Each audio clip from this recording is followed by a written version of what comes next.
적은 예산이라 하더라도 우리가 사전에 이것을 충분히 검토를 해서 효과 있게 예산을 사용할 것 같으면 매년 눈에 띄일 정도로 여러 가지 발전되는 모습이 우리 눈에 나타나게 될 것이다.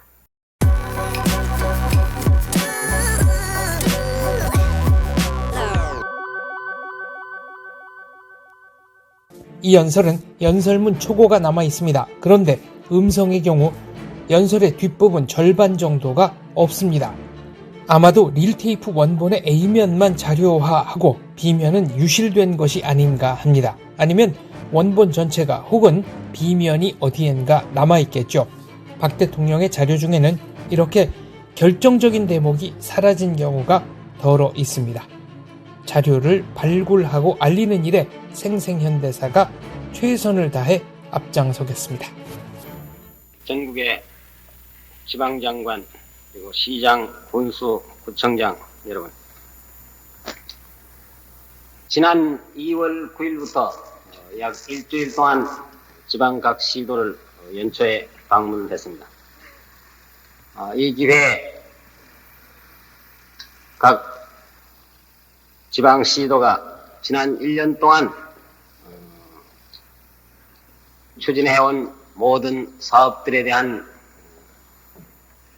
성과를 보고를 받았고, 또한 금년도 여러분들이 추진하고자 하는 주요한 사업들에 대한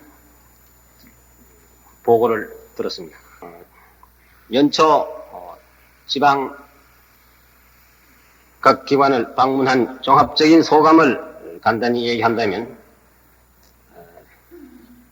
행정 일선에서 일하고 있는 우리 공무원들이 자기 맡은 일에 대해서 대단히 열성적이다. 중앙에서 하달된 시정의 방침이 말단 행정기관까지 비교적 이것이 잘 침투가 되어 있다. 동시에 우리나라 일선 행정이 그 행정 기술면에 있어서나 능률면에 있어서 과거에 비해서 많이 발전이 되고 향상이 되어 있다 하는 것을 느꼈습니다.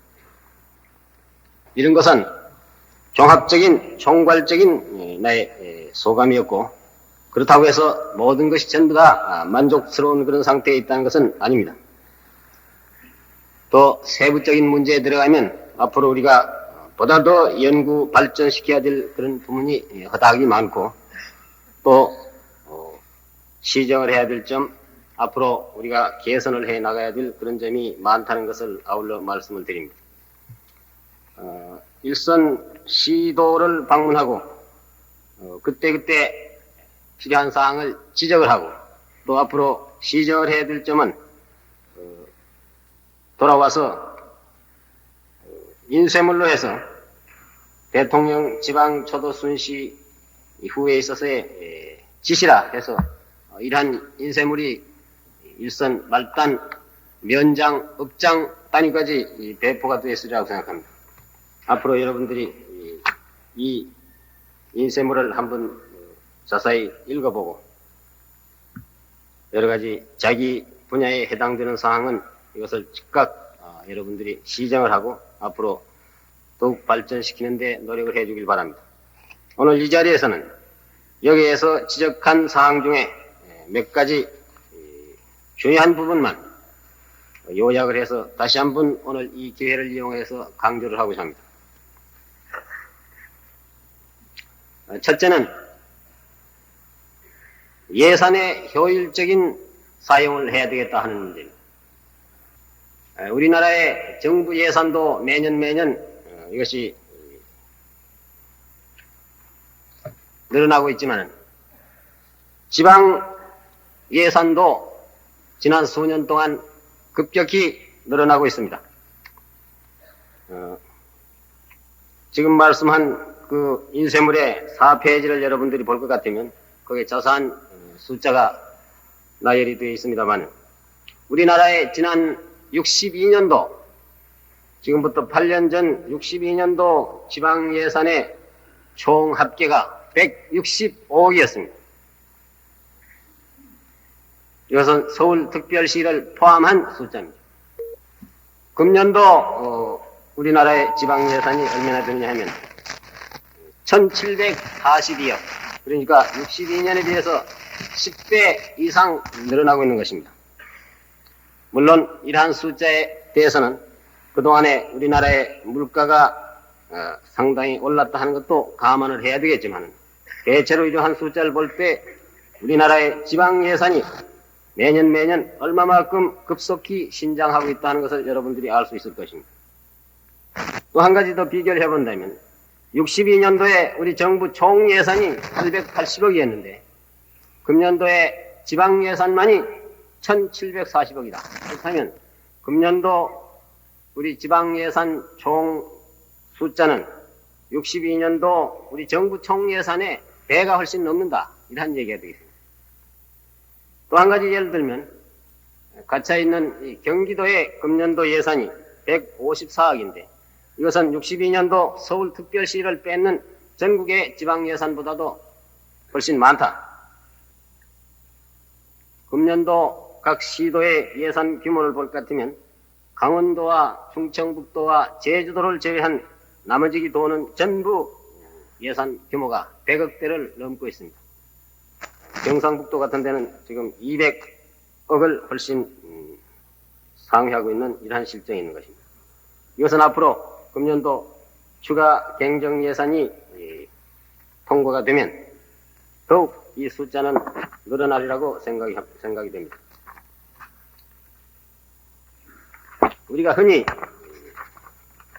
일을 하는 데 있어서 각 지방에 나가면 예산이 부족하다, 예산을 더 줬으면 좋겠다 하는 그런 얘기들이 많이 나오는데, 이러한 숫자를 보더라도 물론 우리가 필요한 충분한 예산을 우리가 확보할 수는 없지만 우리의 예산은 매년 급속히 늘어나고 있다. 문제는 이 늘어나는 예산을 우리가 어떻게 효율적으로 사용하느냐 하는 문제를 연구를 해야 되겠다. 예산이 적다고 타령을 할 것이 아니라 우리에게 주어진 이 예산을 어떻게 하면 가장 효과적으로 우리가 사용할 수 있느냐. 아무리 예산이 많더라도 이것을 효율적으로 사용을 하지 못하면 매년 막대한 재원을 투입을 해봤자 아무 성과가 없는 것입니다. 적은 예산이라 하더라도 우리가 사전에 이것을 충분히 검토를 해서 효과 있게 예산을 사용할 것 같으면 매년 눈에 띄일 정도로 여러 가지 발전되는 모습이 우리 눈에 나타나게 될 것이다.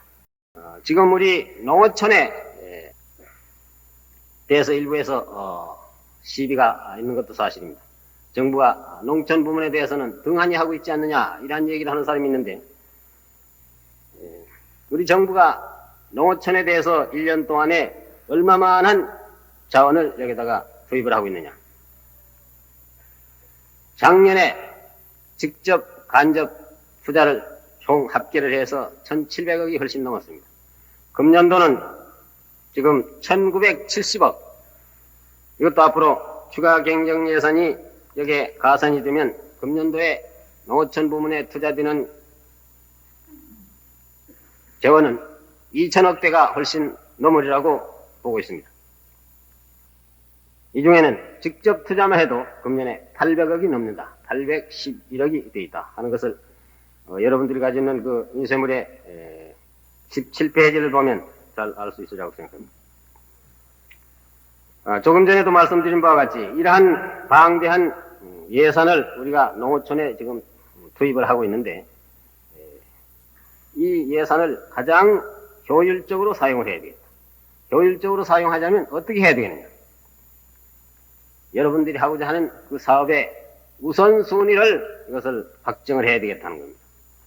그 우선순위라는 것은 우리들이 지금 강조하고 있는 농민 소득 증대에 직결될 수 있는 그런 사업을 가장 우선적으로 책정을 하고 그러한 분야에 우리가 우선적으로 예산을 배정을 해야 되겠다.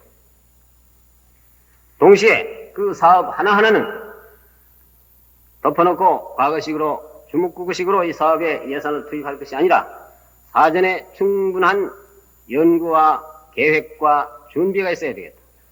즉, 그 사업 하나하나에 대한 타당성 조사를 철저히 해서 예산을 투입하면 최대한의 성과가 날 수 있다는 그런 확신을 얻었을 때 우리는 예산을 거기다가 배정을 한다. 사업을 착수하고 난 다음에 있어서는 계속 사후 관리를 잘하고 여러분들이 지속적인 그런 지도를 해서 이 사업 하나하나가 반드시 성공될 수 있게끔 노력을 해야 되겠다. 적은 투자로서 최대의 성과를 올리자 하는 것이 우리의 목표인 것입니다. 그리고 또 지방예산 이 편성하는 그 방법을 보건대 역시 일부 잘못된 점이 있다고 나는 느끼고 있습니다. 뭐냐 하면 여러분들 도나 시나 군에 있어서 금년도에 중점 사업이 무엇이다 하는 것이 책정이 되어 있으면 여러분들이 가지고 있는 예산을 그 중점 사업에 대해서 우선적으로 배정을 해야 되는 겁니다. 그리고 우선순위가 낮은 사업은 예산이 있으면 배정을 하고 없으면 이것을 뒤로 미룬다. 이렇게 해야 될 텐데 일부 도에서는 자기 도에서 가장 금년에 우선순위가 높은 사업이라고 하면서도 거기에 대한 자기가 가지고 있는 예산은 여기다가 우선적으로 배정을 하지 않고 오히려 이러한 중요한 사업은 요 다음에 중앙에서 나오리라고 예측되는 특별교부세에 의존하겠다 하는 이러한 그 생각들을 가지는 도가 있다. 이것은 예산 편성하는 그 방법이 난 잘못됐다고 생각합니다. 물론 중앙에서 특별교부세를 각 도에 이번에 일부 배당을 했습니다만 특별교부세가 어느 정도 된다는 것은 여러분들이 그 액수를 다 알고 있는 겁니다. 전부해서 한 30억 정도 되는 건데 이 특별교부세라는 것은 여러분들이 예산을 다 짜고 난 뒤에 우선순위에 따라서 예산을 전부 배정하고 난 뒤에 꼭 금년에 더 했으면 좋겠는데 예산이 부족해서 못하는 몇 가지 사업이 있을 때에는 이것을 보완해주기 위해서 이런 것을 정부가 가지는 겁니다. 그러나 이것이 없을 때에는 그런 순위가 낮은 사업은 금년에 사업을 할 수 없는 거다. 그런데 우선순위가 높은 사업에 예산을 배정하지 않고 낮은 데다 전부 배정을 해버리고 우선순위가 가장 높은 사업은 남겨두고 중앙에 대해서 이 사업은 가장 순위가 높으니까 특별교부세를 많이 줘야 되겠다. 이러한 그 예산 짜는 방법은 잘못된 거다 이런 얘기입니다. 30억을 여러분들이 아시다시피 전국의 11개 시도에다가 놓아봤자 많이 나갔자 한 3억 정도밖에 되지 않는다는 것은 여러분들이 알 수 있을 텐데 중앙에 특별교부세에 의존하는 그 액수를 10억이다 20억이다 이렇게 남겨둔다는 건 이건 예산 편성이 잘못됐다. 예산을 아껴서 쓴다는 것은 우리 공무원으로서 갖추어야 할 가장 기본적인 자세라고 생각합니다. 이 예산이라는 것은 국민들이 낸 세금으로서 이루어진 예산이기 때문에 이것을 가장 효율적으로 써서 성과를 극대화해야 되겠다. 그렇게 하기 위해서는 여러분들이 하고 싶은 사업이 많은데 그걸 전부 한목에 다 하려고 해야 이건 도저히 되지 않는 일이기 때문에 그 사업에 대한 우선순위와 중점 사업을 책정을 해야 되겠다. 그래서 그런 우선순위가 높은 사업에 예산을 우선적으로 배정을 하고 모자란 것은 뒤로 미룬다. 만약 거기에 추가적으로 중앙에서 특별교부세다 기타 별도 보조적인 그런 재원이 있으면 이걸 한다. 이러한 방법으로 예산을 짜고 예산을 집행하는 것이 예산을 가장 효율적으로 하는 방법이다 하는 것을 강조를 하는 바입니다. 그 다음에는 조금 전에 내무차관이 발표한 바와 마찬가지로 작년도 우리가 추진한 농어촌에 대한 세 가지 중점 사업, 즉 소득 증대 특별 사업과 농업용수 개발 사업, 식량 증산 사업, 이것은 내무부에서 자세한 설명이 있었지만은 그 중에서 몇 가지를 더 강조를 하고자 합니다. 지금 우리가 중앙에서 관장하고 있는 소득 증대 특별 사업은 한 90개 사업을 지금 하고 있는데 그 중에 일부는 벌써 작년도에 완성이 되고 나머지 사업도 대부분 지금 순조롭게 추진이 되고 있다고 보고 있습니다. 그러나 일부 사업은 사전에 여기에 대한 타당성 검토와 사후 관리가 잘못돼서 실패한 사업들이 있습니다. 예를 들면 암나무를 심었는데 작년에 기후가 너무 추워서 묘목이 태반 얼어 죽었다. 동사를 했다. 상묘를 심었는데 역시 기후가 너무 추워서 동사를 했다. 또 농산물 가공 처리 공장을 세웠는데 여기에 대한 사업성을 충분히 검토를 하지 않고 세웠기 때문에 너무 과잉 투자가 돼서 공장 자체는 움직이고 있지만 은행이다 기타 대외 부채가 너무 많아서 도저히 그 공장이 수지가 맞지 않는다. 또 무슨 축산을 하는데 사이로를 심었는데 기술이 부족해서 그 안에 들어있는 사료나 엔시레이지가 전부 썩어서 실패했다. 이런 등등 이야기가 있습니다. 이런 것도 항시 내가 여러분들에게 강조하는 바와 마찬가지로 우리가 이런 사업을 하는 데 있어서는 사전에 이 사업성, 이 사업에 대한 경제성, 종합적인 타당성, 경제적으로 수지가 맞는 사업이냐, 수지가 맞더라도 기술적으로 이것이 가능하느냐, 또 이러한 물건을 맹글렀을 때 이것을 갖다 팔 수 있는 그런 판로가 있느냐. 모든 여건이 다 구비가 되어 있지만 이 자금을 계속적으로 지원해 줄 수 있는 자금의 지속적인 지원 능력이 있느냐. 또 이 사업에 참여하는 농민들이 그만큼 참여 의식이 있느냐. 이런 여러 가지 문제를 충분히 검토를 해서 확실한 그런 자신이 있을 때 사업을 착수를 하고 그 다음부터는 계속적으로 여기에 대한 사후 관리를 철저히 해서 이 사업을 성공을 시켜야 된다. 예를 들면 밤나무나 뽕나무를 심었는데 얼어 죽었다. 기후가 갑자기 추워서 얼어 죽었는 걸 인력을 어떻게 하느냐.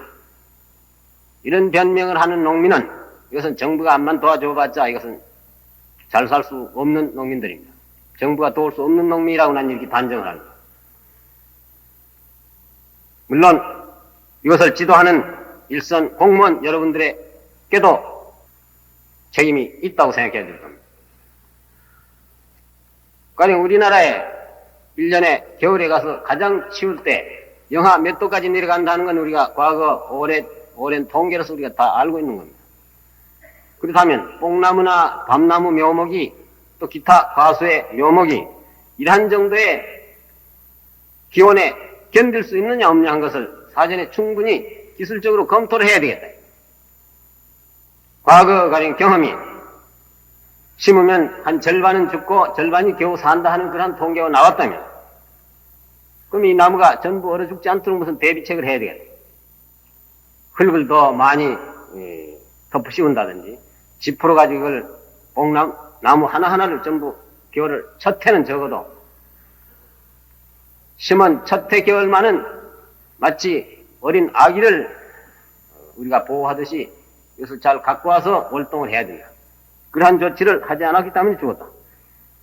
그러니까 우리가 농민 소득 증대 사업이라는 것도 덮어놓고 정부에서 예산이나 자금만 많이 지원을 해주면 된다 하는 이런 사고방식은 우리가 근본적으로 고쳐야 되겠다. 이거는 일선의 우리 공무원들도 그런 사고방식을 고쳐야 되겠고 또 여기에 참여하는 농민들도 그런 생각을 고쳐야 되겠다. 돈만 있어가지고 문제 해결되는 게 아닙니다. 지금 말한 이런 여러 가지 그런 노력이 같이 여기에 따라가야만 이런 사업들이 성공할 수 있다. 지금 내가 여기서 지적하는 것은 중앙에서 직접 관심을 가지고 있는 이 코드 넘버가 붙어있는 소득증대 특별사업에 대해서만 지금 얘기를 하고 있는데 이거 외에 여러분들 각 도나 시, 군에서 하고 있는 이러한 그 소득증대 사업들이 많이 있으리라고 생각합니다. 이러한 사업을 이것은 여러분들이 직접 하나하나 분석을 하고 검토를 해서 만약에 작년에 실패한 점이 있다면 우리가 한 번은 실패하더라도 두 번 다시 실패해서는 안 되겠다. 작년에 우리가 얻은 경험을 살려서 금년엔 반드시 성공하도록 할 수 있게끔 여러분들이 노력을 해줘야 돼요. 지금 우리가 이런 사업을 특별한 관심을 가지고 역점을 들여서 밀고 있는 그 이유는 앞으로 우리가 농촌에다가 방대한 예산을 투자를 하려고 지금 여러 가지 사업들을 추진을 하고 있는데 이러한 우리 일선에 있는 공무원들이나 여기에 참여하는 농민들이 어떻게 해야만 농업을 기업적으로 해서 수지가 맞는 그런 농업을 우리가 할 수 있는가?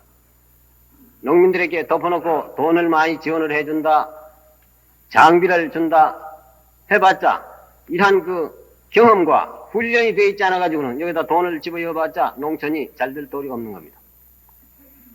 이 소득 증대 특별 사업이라는 것은 앞으로 우리 농촌을 근대화하기 위해서 우리 정부가 농어촌에 대해서 방대한 예산을 지금부터 70년대에서 투입하기 위해서 하나의 훈련 사업이다, 선도 사업이다. 이렇게 여러분들이 생각해야 될 겁니다. 이 전국에 불과 한 90여 개밖에 안 되지만 이것이 반드시 성공을 해야 되겠다. 그래서 여기에 관여하는 공무원들이나 농민들이 경험을 얻고 어떻게 하면 이러한 사업을 우리가 기업적으로 이걸 잘 할 수 있는가 하는 그런 경험과 훈련을 얻어야 돼요. 그래서 이 사업들이 성공이 되면 이것은 그 주변에 급속히 파급될 수가 있는 겁니다. 성공만 되면 다른 농민들도 너도 나도 하고 전부 여기 참여하려고 아마 자원을 할 겁니다. 그런 시기에 정부가 예산을 자금을 많이 뒷받침을 해주고 지원을 해주면 이 농촌 사업이라는 건 급속히 파급이 되고 성과를 올릴 수 있다. 이러한 문제가 해결이 되지 않고는 농촌에다 아무리 돈을 갖다 뿌려봤자 우리가 성과를 기대할 수 없다. 난 이렇게 생각하고 있습니다. 그 다음에 식량 증산에 대해서도 조금 전에 여러 가지 통계 숫자를 내무부에서 발표를 했는데 작년은 삼남지방에 수해가 있어서 목표량을 달성은 못했지만은 평년작은 훨씬 상회했다고 이렇게 봅니다. 그동안에 우리 농민들의 영농 기술이 많이 향상이 됐고 또 비대 관리라든지 농약을 쓰는 방법이라든지 또 농업용수 개발이라든지 여러 가지 이러한 사업들이 같이 이루어져서 우리나라의 이 농업도 상당한 그런 기술이 발전이 됐다. 그래서 앞으로 한발에 대한 문제도 우리가 점차 해결하려고 하고 있고 여러 가지 노력을 하고 있기 때문에 우리나라의 식량은 점차 증산이 되리라고 보지만 한 가지 여기에 다른 문제는 모두 일선 행정기관이나 농민들이 이것을 깨닫고 여기에 대한 노력을 하고 있는데 하나 우리가 좀 연구를 해야 될 문제가 있다고 나는 생각을 했습니다. 그건 뭐냐면 병충해에 대해서는 이 농약을 농민들이 많이 쓰게 된 것은 다행한 일이라고 생각하는데 이 냉해에 대한 대책이 아직도 안 돼 있다. 이 냉해도 한발과 마찬가지로 우리나라의 과거의 통계를 쭉 내보면 냉해 상습지대가 있는 것입니다. 여기는 무슨 작년에 서리가 며칠 빨리 와서 냉해가 들어서 식량의 감소를 가져왔다. 이러한 얘기들이 보고를 많이 듣고 있는데 이것은 우리 농촌진흥청이라든지 각 도에 있는 농촌진흥원이라든지 또는